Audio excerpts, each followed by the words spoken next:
So, I'm sure most of you will never get swindled that far as the women who got swindled in that specific story. But I literally know women who this similar thing has happened to. Maybe it wasn't $300,000, maybe it wasn't $500,000, but it was quite a bit. They'll meet a man. This man will wine them and dine them, just like in the documentary, because these guys are smart. At first, most men, most swindlers, they're not going to punch you in the jaw. They're not going to punch you in the jaw and demand money from you. That's not how this works at all. How it works is they love bomb you. They usually put something up first. Typically, the money is coming from another woman or another, so men can get swindled too. So typically, like let's say Bob meets Bobby Joe. Bob siphons money from Bobby Joe. Oh, Bobby Joe, I just lost my job. Do you have money to help me so that I can pay my car note? Bob doesn't need help paying his car note. Well, he might, but Bob just wants that money. Oh, do you think that you could cover my rent? Typically, Bob does not need the rent money because he's already gotten it from 20 other people. I have children. That's what that noise is. They're playing. Okay, so typically Bob does not need that money from Bobby Joe. He's just saying he needs the money. He's saying he's having these hardships. Bob is not really down on his luck because Bob is using so many people that, it's just extra money to add to the stockpile. So then Bobby Joe, or Bob kind of gets bored with Bobby Joe, so then he starts courting another woman using Bobby Joe's money. So those candlelit dinners, that's not coming out of Bob's pocket. That's coming out of the money that Bobby Joe gave him. So this new woman, we'll call her, I don't know, Lisa. So now Lisa, Bob is courting Lisa, giving Lisa money, telling Lisa he loves her, taking Lisa on shopping sprees with Bobby Joe's money. Then Bob says, oh my God, I lost my job. Bobby Joe, or Lisa. Lisa, I lost my job. Do you think that you could let me borrow this money? And I'll promise to give it right back. So, of course, Lisa's like, well, Bob, you've been spending so much money on me lately. Of course I'll do this for you. We're a team, aren't we? Then he drops Bobby Joe because he owes Bobby Joe so much money. So now he's got to siphon money off of Lisa.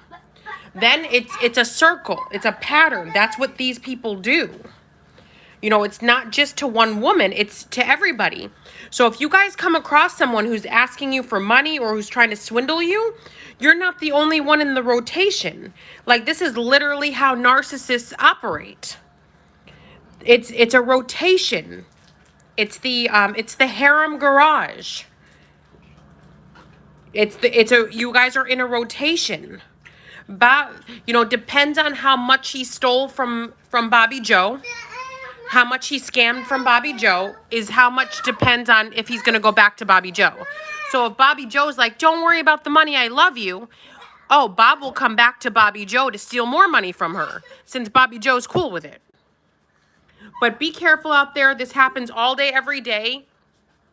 Like, literally, I know a lady I know so many people, but about 10 years ago, I knew this doctor. She's an Asian doctor. One of my oldest sons, she worked at the hospital, Texas Children's Hospital, where my oldest son was getting treatment. So I would see her all the time in the halls. We'd strike up conversations while I was waiting for my son. We would go out, for drinks on the weekends, So she met this man who claimed that he was from France. This beautiful Asian doctor, beautiful. She was so intelligent, but not very street smart. I told her that I thought his accent sounded fake. It sounded like he was pretending to have that accent. I told her, hey, I was like, be careful with this guy. He's pretending. Like, I don't even think he's probably, no offense, but he's probably from, like, a small, impoverished area. you know, not that there's anything wrong with it, pretending to be a Frenchman. That's the vibe he gave me. And of course, you can't tell everybody that you have psychic abilities because then they'll look at you sideways. So you got to be careful who you tell that to. So, of course, I couldn't tell her how I knew, but I just told her. This guy swindled $120,000 from her. So he was taking her out salsa dancing in River Oaks. You know, we were all going for drinks in River Oaks and, you know, all these nice places. And we were going to all these events together and these Mardi Gras balls and all these things. And I'm like, listen, you know, I think she thought I was like jealous of her relationship. I'm like, listen, you know, you can be with him, but don't give him a dollar. She goes, how did you know I was giving him money? I was like, I don't know. Just don't. She goes, well, he lost his credit card and he's not from here. So he's just trying to have it expedited. He's trying to handle this with the bank. I was like, please don't. Then a month later, she confessed everything to me and two of our other friends. So, I mean, this woman is a doctor. She is so, I mean, intelligent, but she just couldn't see past being, because it doesn't make any sense. If a man is offering you money in the beginning, why would they be using you? Why wouldn't they just keep their money? Because the whole point is to give you $10 and get 100 back.